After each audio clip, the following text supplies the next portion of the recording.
आइए जानते हैं आज की प्रमुख अंतर्राष्ट्रीय खबरों को। पहले एक नजर आज की हेडलाइंस पर। राजस्थान विधानसभा चुनाव के लिए बीजेपी की पहली लिस्ट जारी, जाने किसे कहां मिला टिकट। छत्तीसगढ़ विधानसभा चुनाव में बीजेपी ने जारी की दूसरी लिस्ट, देखिए किसे कहां मिली टिकट। देवरिया कांड पर सियासत, शिवपाल यादव और बीजेपी विधायक शलभमणि त्रिपाठी भिड़े। अलीगढ़ मुस्लिम यूनिवर्सिटी के छात्रों ने फिलिस्तीन के समर्थक में किया प्रदर्शन। नैनीताल घूमने आए हरियाणा के पर्यटकों की बस खाई में गिरी, दर्दनाक हादसे में 7 की मौत। इजराइल पर हमास के बड़े हमले की खबर से कैसे चूक गई मोसाद, क्या होगा अटैक का अंजाम। घर में आतंकी है, इजरायली महिला के पति को आखिरी कॉल। मंडे को सराफा मार्केट में उछाल, सोने और चांदी के दाम बढ़े। हमास के हमले से ठीक पहले नुसरत भरूचा का वीडियो आया सामने, इजराइल के इवेंट में कर रही थी परफॉर्म।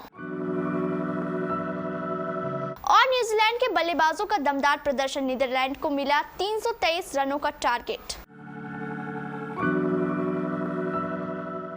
राजस्थान की 200 विधानसभा सीटों पर होने वाले चुनाव के लिए बीजेपी ने अपनी पहली लिस्ट जारी कर दी है। इस लिस्ट में बीजेपी ने 41 उम्मीदवारों को टिकट दिया है, जिसमें बीजेपी ने राजस्थान के 7 सांसदों को भी चुनावी मैदान में उतारा है। बीजेपी ने वसुंधरा राजे के खास नरपत सिंह राजवी का टिकट काट विद्याधर नगर से दिया कुमारी को मैदान में उतारा है। बीजेपी ने सांसद दिया कुमारी को विद्याधर नगर, राज्यसभा सांसद करोड़ी लाल मीणा, बीजेपी सांसद भगीरथ चौधरी, बीजेपी सांसद बालकनाथ, बीजेपी सांसद नरेंद्र कुमार, बीजेपी सांसद राज्यवर्धन सिंह राठौर को छोटवाड़ा से और बीजेपी सांसद देवजी पटेल की टिकट दिया है। चुनाव आयोग ने मध्य प्रदेश, राजस्थान, तेलंगाना, मिजोरम के साथ ही छत्तीसगढ़ में विधानसभा चुनाव की तारीखों का ऐलान कर दिया। छत्तीसगढ़ में 2 चरणों में वोट डाले जाएंगे। यहां 90 सीटों पर 7 और 17 नवंबर को मतदान होगा। इसके नतीजे 3 दिसंबर को आएंगे। पिछला विधानसभा चुनाव नवंबर 2018 में हुआ था। इस चुनाव में कांग्रेस ने जीत हासिल की थी और भूपेश बघेल राज्य के मुख्यमंत्री बने थे। 2023 विधानसभा चुनावों को लेकर बीजेपी ने दूसरी सूची में 64 उम्मीदवारों के नाम की घोषणा की है। इसमें 10 महिला उम्मीदवारों पर भी बीजेपी ने दांव लगाया है।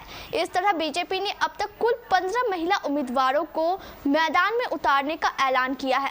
मध्य प्रदेश की तरह यहां 3 सांसदों को विधानसभा चुनाव की टिकट दी गई है। इसमें जनता पार्टी अध्यक्ष अरुण साव को लोरमी से, गोमती साय को पत्थलगांव से और जनजातीय कार्य मंत्री रेणुका सिंह को भरतपुर सोनहत सीट से मैदान में उतारा गया है।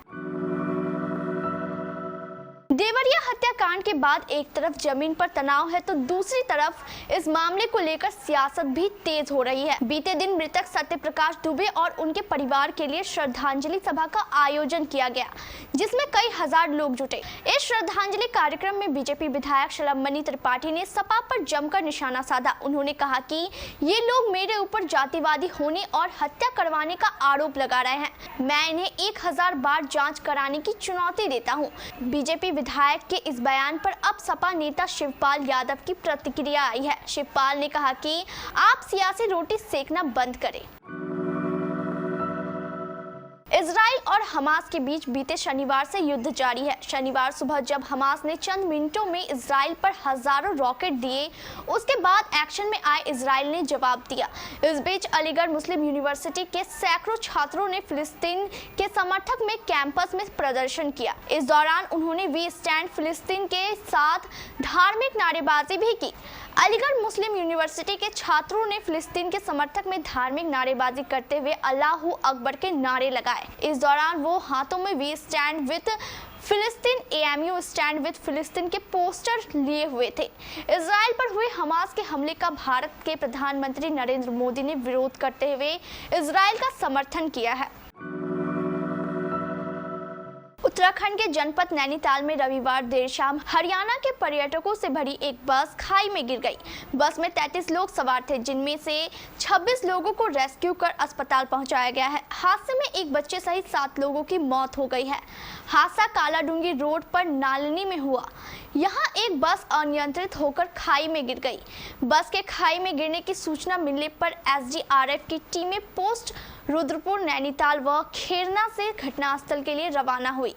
घटनास्थल पर पहुंचकर एसडीआरएफ की टीम को पता चला कि बस में हरियाणा के पर्यटक बस सवार थे। घटनास्थल पर पहुंचकर एसडीआरएफ की टीम को पता चला कि बस में हरियाणा के पर्यटक बस पर सवार थे, जो हिसार हरियाणा से नैनीताल घूमने के लिए आए थे। इजराइल पर हमास ने करीब 5000 रॉकेट से शनिवार को बड़ा हमला किया। इसमें सैकड़ों लोगों की जान जा चुकी है। हमास के हमले के दूसरे दिन रविवार को इजरायली मीडिया रिपोर्ट्स में दावा किया गया है कि इसमें अटैक में 30 सैनिक समेत 600 लोग मारे गए हैं। इस अटैक में 30 सैनिक समेत 600 लोग मारे गए। इजराइल के पीएम नेतन्याहू ने इसे युद्ध करार दिया और जोरदार पलटवार किया। इजराइल के इस एक्शन में जहां 370 लोग मारे गए, तो वहीं इजरायली सेना ने 400 हमास लड़ाकों को मारने का दावा किया। इन सब के बीच एक सवाल लगातार ये उठ रहा है कि जिस अभेद सुरक्षा की बात इजराइल कर रहा था, उसमें आखिर कैसे हमास ने सेंधमारी कर दी। दूसरा ये कि जब हमास इतने बड़े हमले की साजिश रच रहा था, उस समय इजराइल की खुफिया एजेंसी कैसे इस खबर से चूक गई। दरअसल शनिवार तड़के हमास ने इजराइल के कई शहरों पर मिसाइल दागे। इतना ही नहीं, हमास के कई लड़ाके इजराइल के शहरों में घुस गए और एक भीषण युद्ध की शुरुआत कर दी। कई लोगों का ऐसा कहना है कि हमास ने जो इतना बड़ा आतंकी हमला किया, ये वर्षों से जिस तरह से इजराइल की तरफ से उन्हें उत्पीड़ित किया जा रहा है, इजराइल जिस तरीके से एक कोने में बंद करके रखा हुआ है, जिस तरह से उनके साथ भेदभाव होता है, उसके जवाब में हमास ने बहुत ही तैयारी के साथ ये हमला किया। हमास ने इजराइल पर हमला करने के बाद 100 से अधिक लोगों को अगवा कर लिया है। इन लोगों में डोरोन एशर नामक महिला, उनकी 2 बेटियां और मां भी शामिल है। इन्हें एक गाड़ी में कई अन्य लोगों के साथ भरकर गजा ले जाया गया। डोरन के पति ने बताया कि उन्हें आखिरी बार उनकी पत्नी की तरफ से फोन किया गया था। वो बोल रही थी कि घर में आतंकी घुस आए हैं। इसके बाद फोन कट हो गया। तब से उन्होंने अपनी पत्नी की आवाज़ नहीं सुनी। न्यूयॉर्क पोस्ट की रिपोर्ट के अनुसार डोरन अपनी बेटियों के साथ वीकेंड पर मां के घर गई थी। उनका फोन ट्रैक किया गया तो उसकी लोकेशन सीमा पार गजा में ट्रैक हुई है। उनके पति योनी इस वक्त काफ़ी डरे हुए हैं। उन्होंने सोशल मीडिया पर एक वीडियो देखा जिसमें महिलाओं और बच्चों को हमास के आतंकी एक गाड़ी में बंदूक की नोक पर भरकर ले जा रहे हैं। आज सोमवार 9 अक्टूबर को लगातार उतार चढ़ाव के बाद सराफा बाजार में तेजी आई है। 10 ग्राम सोने की कीमतें कल के मुकाबले बढ़ गई हैं। वहीं चांदी के भाव में तेजी देखने को मिली है। बैंकबाजार.com के अनुसार मध्य प्रदेश और छत्तीसगढ़ के बाजारों इंदौर, भोपाल, रायपुर, बिलासपुर की बात करें तो आज 24 कैरेट का 10 ग्राम प्योर गोल्ड के दाम कल के मुकाबले 420 रुपए महंगे बिके। इजराइल और फिलिस्तीन के बीच चल रहे युद्ध में बॉलीवुड एक्ट्रेस नुसरत भरूचा बुरी तरह फंस गई थी और उनसे संपर्क भी नहीं हो पा रहा था। हालांकि एक्ट्रेस अब सुरक्षित वापस भारत लौट आई है। नुसरत भरूचा के फैंस एक्ट्रेस की सलामती की दुआ कर रहे थे। नुसरत इजराइल में 7 अक्टूबर से फंसी हुई थी और 8 तारीख को सुरक्षित वापस लौट आई। इसी बीच उनका एक वीडियो सामने आया है जिसमें एक्ट्रेस इजराइल में एक इवेंट में परफॉर्म करती नजर आ रही थी। मालूम हो कि फिलिस्तीन के आतंकी संगठन हमास ने 7 अक्टूबर इजराइल पर अचानक हमला कर दिया था। तब नुसरत भरूचा इजराइल में एक इवेंट में परफॉर्म कर रही थी। नुसरत वहां हाइफा इंटरनेशनल फिल्म फेस्टिवल में हिस्सा लेने के लिए गई थी।